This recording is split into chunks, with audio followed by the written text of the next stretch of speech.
नमस्कार दोस्तों, मैं राहुल आप सभी का मंथन में स्वागत करता हूं। आज के इस सेशन के अंतर्गत हम लोग प्राचीन भारत के इतिहास के एक महत्वपूर्ण टॉपिक गुप्त काल को कवर करने वाले हैं और यहां से काफी प्रश्न पूछे जाते हैं। प्रीलिम्स की अगर हम लोग बात करेंगे तो बहुत सारे प्रश्न यहां से पूछे जाते हैं। विशेष रूप से अगर हम लोग बात करें तो बीपीएससी एईडीओ और बिहार एसआई के लिए यह सेशन तो इंपॉर्टेंट होने ही वाला है। साथ ही साथ अगर हम लोग बात करें, अगर आप लोग 14th जेपीएससी का प्रिपरेशन कर रहे हैं या बिहार सीजीएल का प्रिपरेशन कर रहे हैं तो उसके लिए भी यह सेशन अत्यंत महत्वपूर्ण होगा। और अगर अतिरिक्त में बात करूं तो जेएसएससी सीजीएल की बात आप लोग कर सकते हैं या जेएसएससी के द्वारा आयोजित होने वाली कोई भी एग्जाम्स है उसके लिए सेशन अत्यंत महत्वपूर्ण होगा। रेलवे और हमारा एसएससी तो है ही, वहां पे भी इस टॉपिक से प्रश्न बराबर पूछे जाते हैं। और प्राचीन भारत की बात करूं तो यहाँ से बहुत सारे प्रश्न मौर्य काल के पश्चात पूछे जाते हैं। तो हम लोग प्रारंभ करेंगे सेशन को और सबसे पहले समझेंगे गुप्त साम्राज्य को। ध्यान रखिएगा, गुप्त साम्राज्य का जो संस्थापक था वो श्रीगुप्त था, ये ध्यान रखना है आपको। श्रीगुप्त गुप्त साम्राज्य का प्रथम शासक था और ये गुप्त साम्राज्य का संस्थापक भी इन्हें माना जाता है। लेकिन अगर हम लोग वास्तविक संस्थापक की बात करेंगे तो ये चंद्रगुप्त प्रथम जो थे ये इन्हें वास्तविक संस्थापक माना जाता है, जिन्होंने 319 या 320 ईस्वी, ध्यान रखें 319-20 ईस्वी में गुप्त वंश की सत्ता अपने हाथों में ग्रहण की थी। इनकी राजधानी कहां थी गुप्तों की? तो पाटलिपुत्र इनकी राजधानी थी, ये ध्यान रखिएगा, बड़ा इंपॉर्टेंट है। और संस्थापक और वास्तविक संस्थापक में कभी भी कंफ्यूज मत होइएगा, ये ध्यान रखिएगा। और अगर संस्थापक की मैं बात कर रहा हूं, प्रश्न में अगर पूछा गया तो दोनों नाम दिखाई देंगे, या वास्तविक संस्थापक की बात करेंगे तो वहां भी दोनों नाम आपको दिखाई दे सकते हैं। तो यहाँ पे ये बहुत महत्वपूर्ण हो जाता है जानना कि संस्थापक कौन था और वास्तविक संस्थापक कौन था। गुप्तों के राजधर्म की बात करेंगे तो वैष्णव इनका राजधर्म था। और प्रतीक की बात करेंगे तो गरुड़ जो था इनका राज्य चिन्ह था, ये ध्यान रखिएगा, राज्य चिन्ह था गरुड़। और इनकी जो भाषा थी, राजकीय भाषा, वो संस्कृत थी। इतने फैक्ट्स आपको ध्यान में होने ही चाहिए, यहां से प्रश्न बराबर पूछे जाते हैं।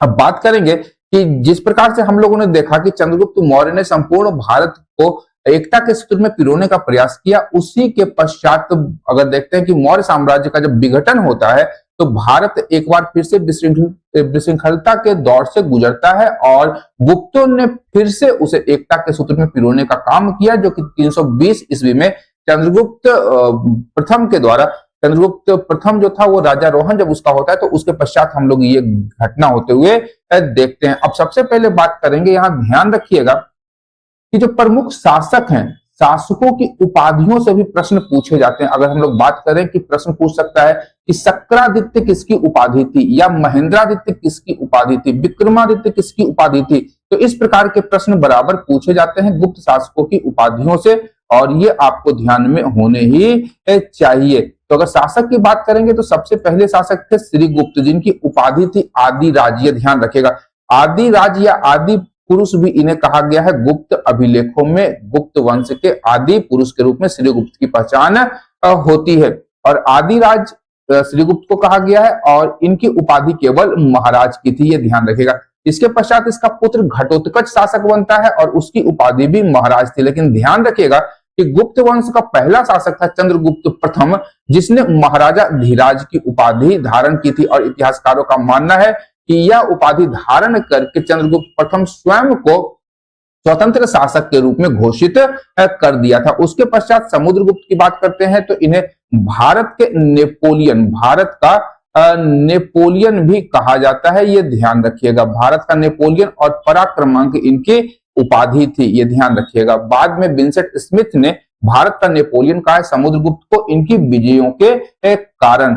और इसके पश्चात इनका पुत्र चंद्रगुप्त द्वितीय शासक बनता है, जिसकी उपाधि विक्रमादित्य थी, बड़ा इंपॉर्टेंट है। और इनकी एक उपाधि अन्य थी विक्रमांक। और यहाँ ध्यान रखिएगा कि चंद्रगुप्त द्वितीय की ही एक अन्य उपाधि थी सकारी।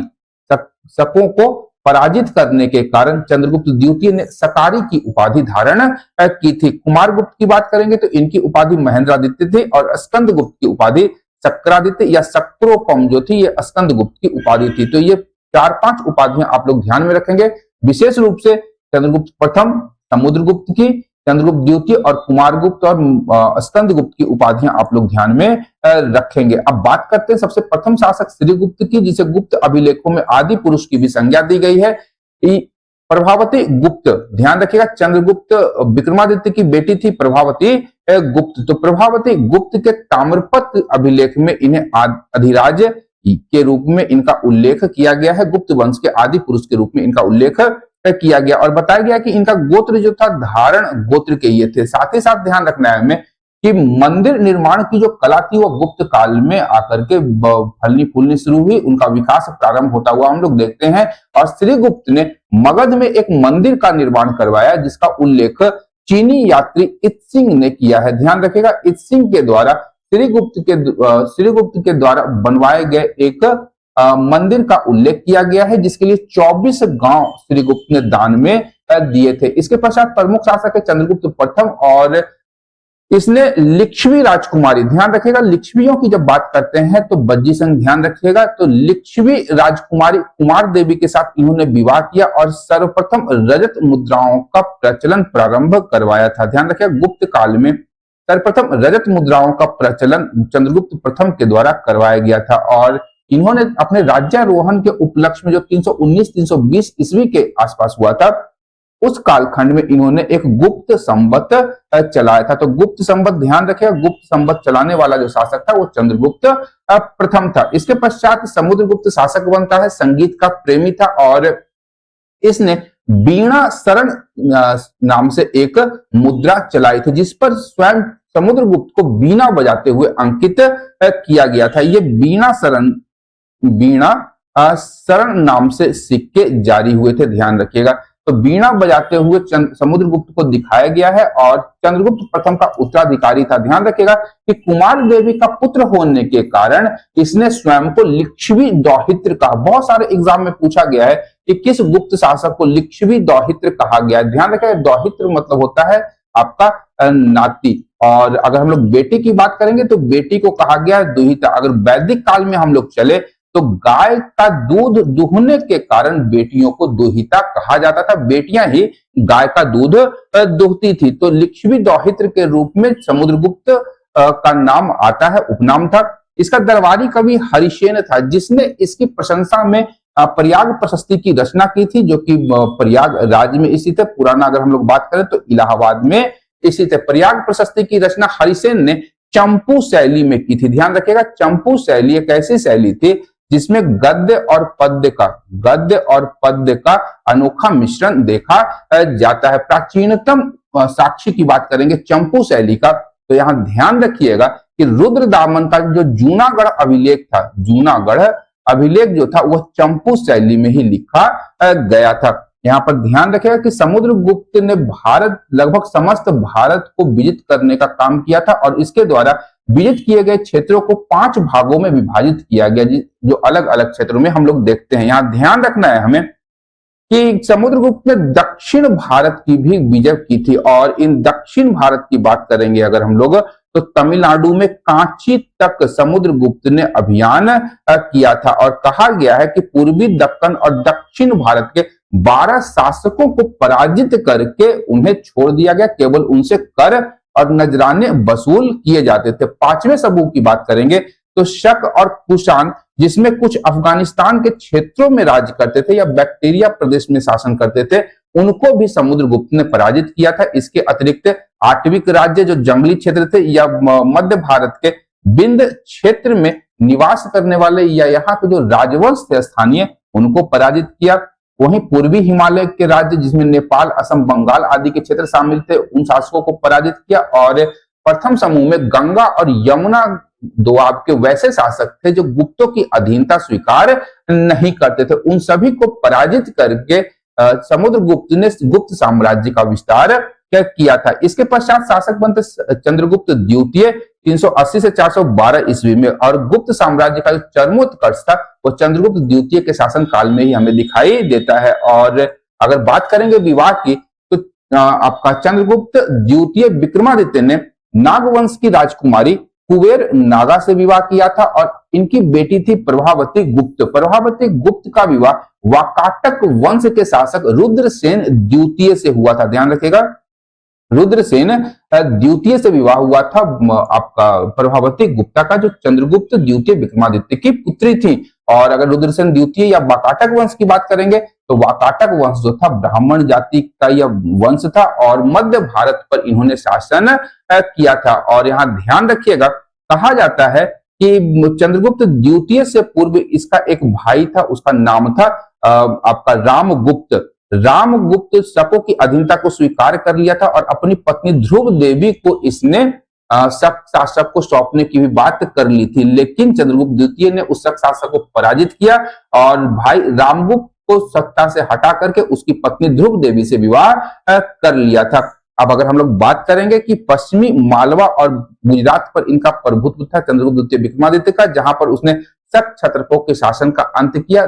इसकी द्वितीय राजधानी थी उज्जैन। ध्यान रखिएगा, चंद्रगुप्त द्वितीय विक्रमादित्य की एक दूसरी राजधानी थी, इसका नाम था उज्जैन। वाकाटक वंश की यह राजधानी हुआ करती थी। जब इसके पति रुद्रसेन द्वितीय की मृत्यु हो जाती है प्रभावती गुप्त की, तो उज्जैन से ये शासन करना प्रारंभ कर देते हैं। कौन? तो चंद्रगुप्त द्वितीय विक्रमादित्य। ये ध्यान रखिएगा। अब यहाँ ध्यान रखना है कि चंद्रगुप्त द्वितीय न केवल एक साम्राज्यवादी शासक था, अपितु वह विद्वानों का संरक्षक और पोषक भी था। उसके दरबार में 9 विद्वान निवास करते थे, जिन्हें नवरत्नों के रूप में हम लोग जानते हैं। ये ध्यान रखिएगा, इन्हें नवरत्न कहा गया है और इन नवरत्नों में हमेशा नाम पूछे जाते हैं कि कौन चंद्रगुप्त द्वितीय के नवरत्न में शामिल थे या नहीं थे। इस प्रकार के प्रश्न पूछे जाते हैं। तो कालिदास को हम लोग कैसे भूल सकते हैं? गुप्त काल के महान विद्वान थे, महान साहित्यकार थे। आधुनिक काल में इन्हें भारत के शेक्सपियर की भी उपमा दी जाती है। वहीं अमर सिंह की बात करेंगे, अमर कोश की रचना की थी। शंकु थे इनके दरबार में। धनवंतरी जो कि बहुत बड़े चिकित्सक थे। छपणक, बेताल भट्ट, बररुचि, घट करपर और बराह मिहिर खगोलवेता, इनके दरबार के सारे के सारे क्या थे? आपके तो नव्र रत्न थे। यहां ध्यान रखिएगा एक शब्द में और बताता चलो, आर्यभट्ट।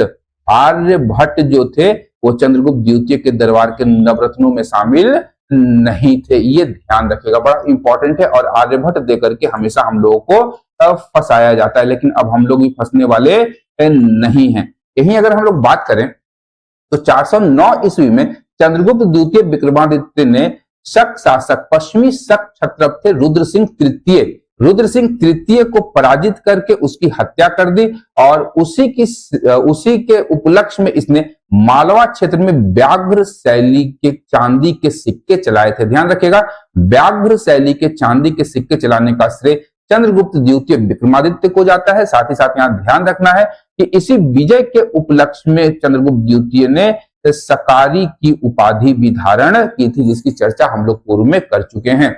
रजत मुद्राओं का सर्वप्रथम प्रचलन हुआ जिस पर देवश्री लिखा हुआ था, यह चंद्रगुप्त द्वितीय विक्रमादित्य के शासनकाल में हुआ। वहीं दिल्ली के मेहरौली से एक हमें लौह स्तंभ प्राप्त हुआ जिस पर आज तक जंग नहीं लगा है, ये ध्यान रखना है हमें। और लौह कला का या लौह धातु कला का यह एक उत्कृष्ट उदाहरण है जो गुप्त वंशीय शासक चंद्रगुप्त विक्रमादित्य के शासन काल में बनाया गया था। और उस अगर हम लोग बात करेंगे आपका लौह स्तंभ की, तो उस पर एक चंद्र नामक शासक का वर्णन हुआ है। इतिहासकारों और विद्वानों का कहना है कि यह चंद्र शासक कोई और नहीं अपितु चंद्रगुप्त द्वितीय विक्रमादित्य ही था। और इसी के शासन काल में हम लोग देखते हैं कि चीनी यात्री फाहियान भारत की यात्रा पर या मध्य देश की यात्रा पर आया था, ये ध्यान रखेगा।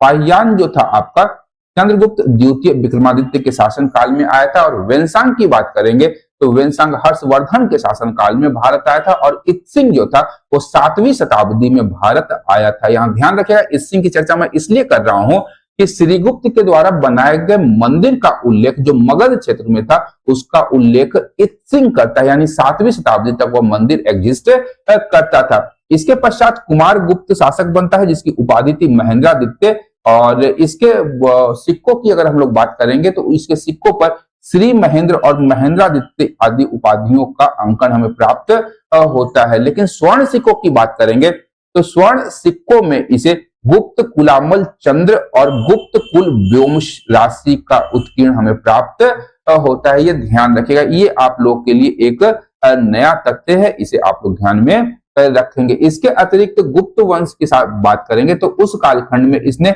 अश्वमेघ यज्ञ का आयोजन किया था और अश्वमेघ प्रकार की मुद्राओं का प्रचलन किया था। साथ ही साथ सबसे महत्वपूर्ण तथ्य है कुमार गुप्त से संबंधित कि गुप्त काल में इसने नालंदा विश्वविद्यालय की स्थापना की थी और यहाँ पर अगर हम लोग देखें तो समय की माप के लिए जल घड़ी का प्रयोग किया जाता था और महायान बौद्ध धर्म का ऑक्सफोर्ड इस विश्वविद्यालय को कहा गया है। और इस विश्वविद्यालय का पतन कब होता है तो बख्तियार खिलजी जब बंगाल के अभियान पर आया था तो उसने न केवल नालंदा विश्वविद्यालय अपितु उदंतपुरी और विक्रमशिला विश्वविद्यालय को भी जलाकर राख कर दिया था। यहाँ पर ध्यान रखिएगा कि पुष्यमित्र नामक जाति का जो आक्रमण था वह आपका कुमार गुप्त प्रथम के शासन काल में ही हुआ था, जिसका उल्लेख हमें स्कंदगुप्त के भीतरी स्तंभ लेख से प्राप्त होता है। यह भी ध्यान रखिएगा, प्रश्न पूछा जा सकता है कि भीतरी स्तंभ लेख किसका है, तो गुप्त शासक स्कंद गुप्त का था और स्कंद गुप्त ने ही पुष्यमित्रों को पराजित किया था। अब अगर हम लोग बात करेंगे कुमार गुप्त की तो ध्यान रखिएगा कि सर्वाधिक गुप्तकालीन जो अभिलेख हमें प्राप्त होते हैं लगभग 18 की संख्या में, वो कुमार गुप्त प्रथम के शासन काल से ही संबंधित थे और सर्वाधिक मुद्राओं का जो स्वर्ण मुद्राओं का जो ढेर प्राप्त हुआ है वह भी कुमार गुप्त प्रथम के शासन काल से ही प्राप्त हुआ है। और बयाना मुद्रा भंडार, ध्यान रखिएगा, बयाना मुद्रा भंडार आपका राजस्थान से प्राप्त हुआ है। यहां से लगभग 623 स्वर्ण मुद्राएं प्राप्त हुई हैं, जिसमें सर्वाधिक प्रसिद्ध स्वर्ण मुद्रा सर्वाधिक जो थी वो मयूर शैली के सिक्के प्राप्त हुए हैं। मयूर शैली के जो सिक्के थे ये स्वर्ण सिक्के थे और इस शैली में चांदी की कुछ मुद्राएं हमें मध्य प्रदेश से भी प्राप्त होती हैं, ये ध्यान रखिएगा। मयूर शैली जो थी ये कुमार गुप्त प्रथम के शासन काल में ही चलाई गई थी। अब बात करेंगे स्कंदगुप्त जो कि आपका कुमार गुप्त प्रथम का पुत्र था। इसकी उपाधि थी सक्रादित्य या सक्रोपम। सक्रादित्य या सक्रोपम इसकी उपाधि थी और सक्रादित्य की उपाधि जो है ये कहोम अभिलेख से हमें ज्ञात होती है। इसने हुणों के आक्रमण को दबाया था और हुन जो थे ये मध्य एशिया से आए थे और हिंदुकुश पार करके गांधार प्रदेश पर इन्होंने आक्रमण किया था और गुप्त साम्राज्य के कुछ भागों पर अधिकार भी कर लिया था। कालांतर में हुणों को पराजित करने का कार्य स्कंदगुप्त के द्वारा किया गया था। यहीं पे याद रखना है हमें कि सौराष्ट्र प्रांत में कर्णदत्त राज्यपाल नियुक्त किया गया था, जिसका उल्लेख हम लोग जूनागढ़ रुद्रदामन प्रथम के जूनागढ़ अभिलेख में देखते हैं। और गिरनार जो था, गिरनार क्षेत्र आज भी हम लोग जानते हैं सौराष्ट्र में गिरनार क्षेत्र है और गिरनार जो है एशियाटिक लाइन का आखिरी निवास स्थान है, ये ध्यान रखिएगा। तो गिरनार के प्रशासक के रूप में चक्रपालित द्वारा सुदर्शन झील के बांध का पुनर्निर्माण किया गया था। यहाँ ध्यान रखिएगा सुदर्शन झील का जो निर्माण है ये सौराष्ट्र प्रांत में सूखे की समस्या से निपटने के लिए चंद्रगुप्त मौर्य के द्वारा करवाया गया था, ये ध्यान रखिएगा, बड़ा इंपॉर्टेंट है। और वहां पर दो नदियां प्रवाहित होती थी, जो प्राचीन नाम है वो नाम थे पालाशिनी और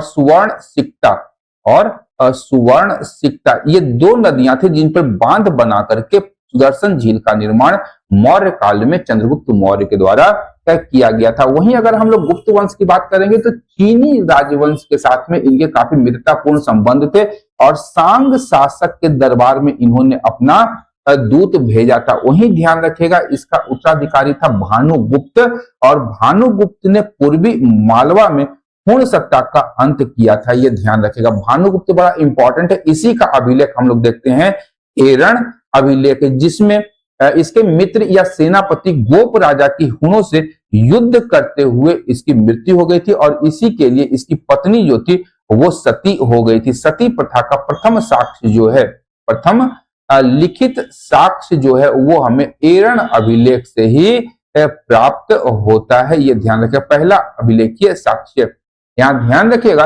भानुगुप्त ने जब हुणों को पराजित किया था तो इसे भारत के प्रथम स्वतंत्रता संग्राम की संज्ञा दी गई है, ये भी बड़ा इंपॉर्टेंट है। गुप्त काल में प्रथम स्वतंत्रता संग्राम की संज्ञा किसे दी गई है, तो भानुगुप्त ने जब हुणों को पराजित किया था। तो अब प्रशासन की बात करें तो यहाँ ध्यान रखना है कि प्रशासन से भी कुछ प्रश्न बराबर पूछे जाते हैं, विशेष रूप से अधिकारियों के नाम और उनके विभागों से। तो यहाँ ध्यान रखना है, आप लोग स्क्रीनशॉट यहाँ पे लेकर के रख सकते हैं। यहाँ महासंधि विग्राहक ध्यान रखिएगा आप लोग। महासंधि विग्राहक की जब बात करेंगे तो ये युद्ध और शांति का प्रधान मंत्री था और वहीं अगर हम लोग बात करेंगे एक अन्य अधिकारी की, जो था ध्रुवाधिकरण। ध्रुवाधिकरण की जो दायित्व था वह था भूमि कर वसूलने वाले विभाग के प्रधान अधिकारी को ध्रुवाधिकरण कहा गया है। वहीं ध्यान रखिएगा आपका महादंड नायक गुप्त काल में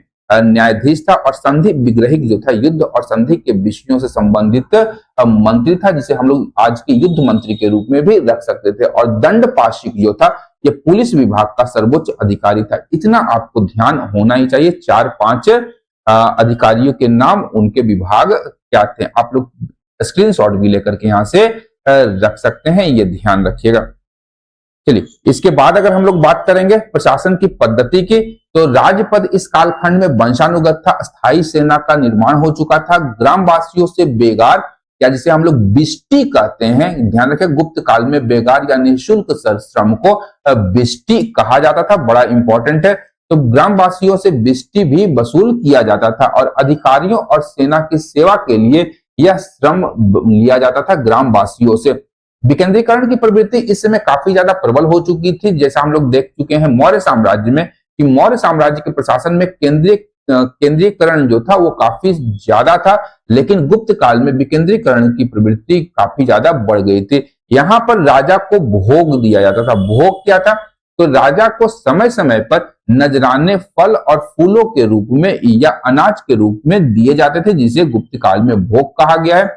सेना भक्ति की बात करेंगे तो ध्यान रखिएगा कि सेना के किसी गांव से गुजरने पर वहां के स्थानीय लोगों के द्वारा सेना को दिए जाने वाले भोजन को सेना भक्ति कहा गया है। वहीं भूमि कर की बात करेंगे तो यहाँ ध्यान रखिएगा, बड़ा इंपॉर्टेंट है कि राज्य द्वारा जो लगान वसूला जाता था वह उपज के चौथे भाग से लेकर के छठे भाग तक होता था। वहीं वाणिज्यिक करों की बात करेंगे, कॉमर्शियल टैक्सेस की, तो वाणिज्यिक करों की संख्या बहुत ही कम थी और यहाँ पर एक कर लिया जाता था ऊपरी कर। ऊपरी कर जो था यह अतिरिक्त कर के रूप में वसूल किया जाता था गुप्त काल में। ऊपरी कर ध्यान रखिएगा आप लोग।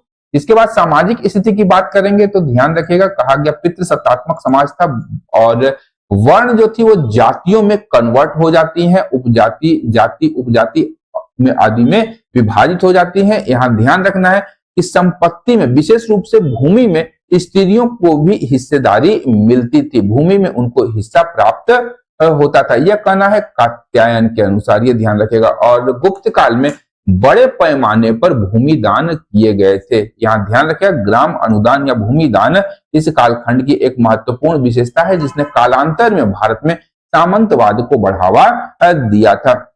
भूमि अनुदान की बात करेंगे तो यह प्रथा विशेष रूप से अगर बात करें तो सातवाहनों के द्वारा प्रारंभ की गई थी। यहाँ पर मुद्राओं की बात कर ले तो इस कालखंड में अगर हम लोग देखें गुप्त काल में तो सर्वाधिक स्वर्ण मुद्राएं जारी की गई थी। यहाँ ध्यान रखिएगा कि कुषाणों ने भी स्वर्ण मुद्राएं जारी की थी, लेकिन इनकी जो शुद्धता थी यह गुप्त काल से काफी अच्छी थी और गुप्त कालीन स्वर्ण मुद्राओं को अभिलेखों में दीनार कहा गया है। और वहीं गुजरात विजय के उपरांत बड़ी संख्या में चांदी के सिक्के जारी किए गए थे। ये दोनों चीजें आप लोग ध्यान में रखेंगे। दीनार गुप्त काल में स्वर्ण मुद्राओं को कहा गया, उनके अभिलेखों में कहा गया। धार्मिक स्थिति की बात करेंगे तो मूर्ति पूजा इसमें सामान्य लक्षण मिल गई। बौद्ध धर्म का पतन प्रारंभ हो गया, उसे राजाश्रय मिलना बंद हो गया।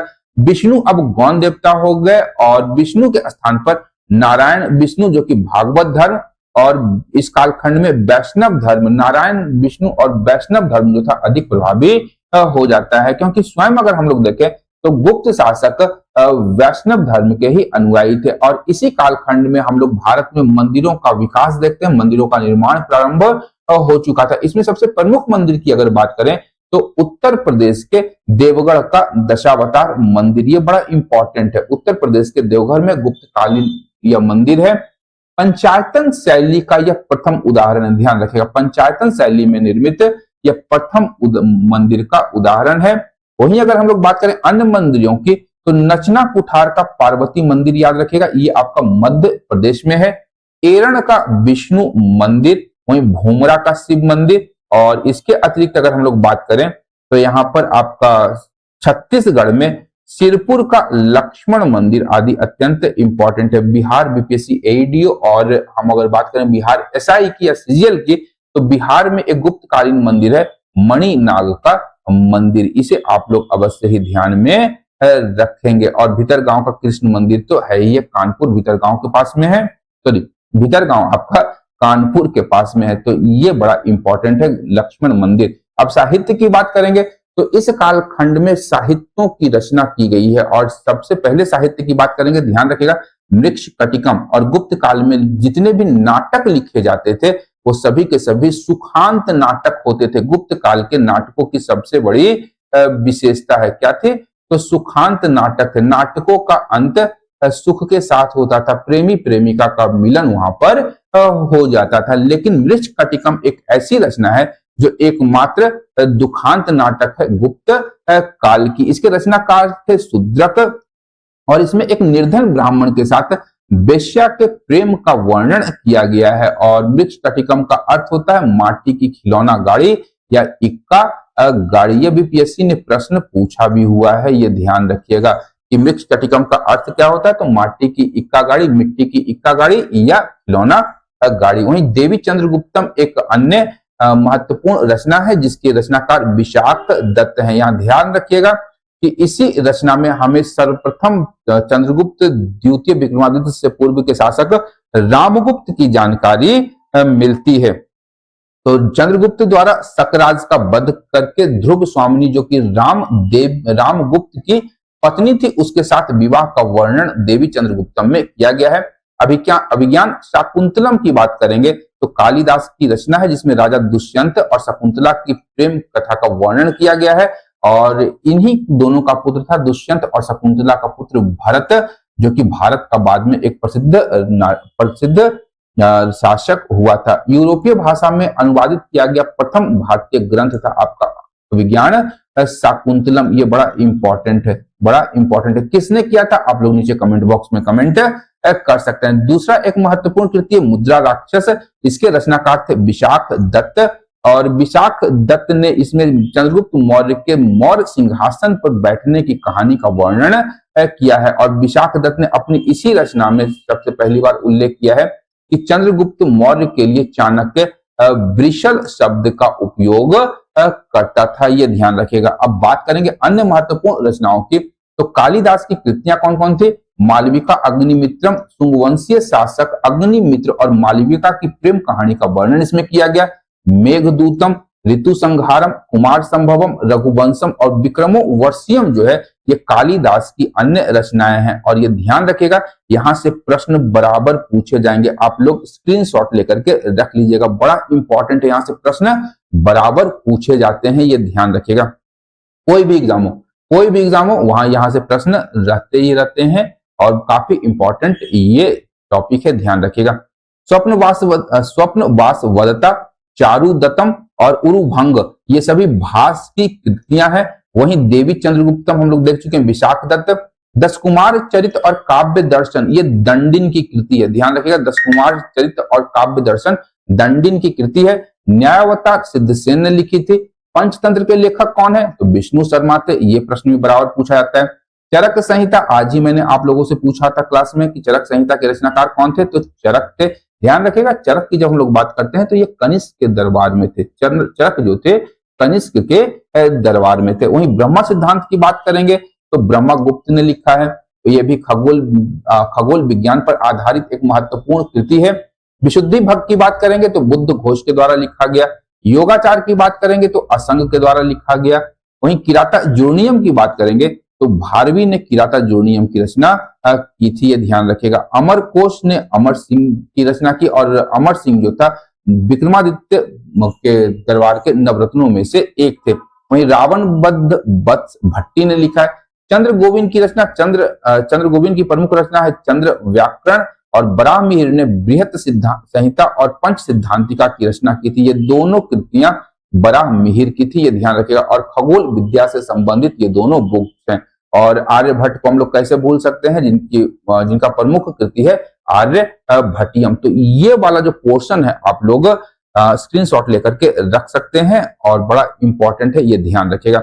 गुप्त काल को भारतीय इतिहास का स्वर्ण युग भी, प्राचीन भारत का स्वर्ण युग भी कहा जाता है। क्यों? क्योंकि अगर हम लोग बात करें तो साहित्य के क्षेत्र में, केंद्रीय शासन के क्षेत्र में, गणित, चिकित्सा, विभिन्न कलाओं के क्षेत्र में इस काल में अभूतपूर्व प्रगति देखी जाती है, चाहे विज्ञान और प्रौद्योगिकी का क्षेत्र हो, चिकित्सा हो, गणित हो, साहित्य हो, केंद्रीय शासन हो, भवन निर्माण की कला हो, इस कालखंड में विकास हुआ था। इसीलिए विद्वानों ने इसे गुप्त काल को भारत का स्वर्ण युग की उपमा दी है। लेकिन यहाँ पर सती प्रथा का भी साक्ष्य हमें प्राप्त होता है, इसीलिए इस कालखंड को हम लोग किस प्रकार से स्वर्ण युग कह सकते हैं, इस पर एक संशय की स्थिति उत्पन्न होती है और मतांतर यहाँ पर उत्पन्न होते रहते हैं। उस पर हमें पढ़ना नहीं है।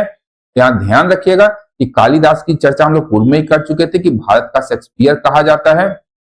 इसके अतिरिक्त अगर हम लोग बात करेंगे यहाँ पर, तो चिकित्सा के क्षेत्र में धन्वंतरी जो थे, ये आयुर्वेद के प्रथम आचार्य और प्रवर्तक इनको माना गया है और इनके ग्रंथ का नाम धन्वंतरी संहिता है। चंद्रगुप्त द्वितीय के दरबार के एक नवरत्न में से एक थे। शून्य का विकास इसी कालखंड में हुआ, या हम लोग यूं बोले कि शून्य का सही ढंग से प्रयोग करना हम लोगों ने गुप्त काल में प्रारंभ किया था।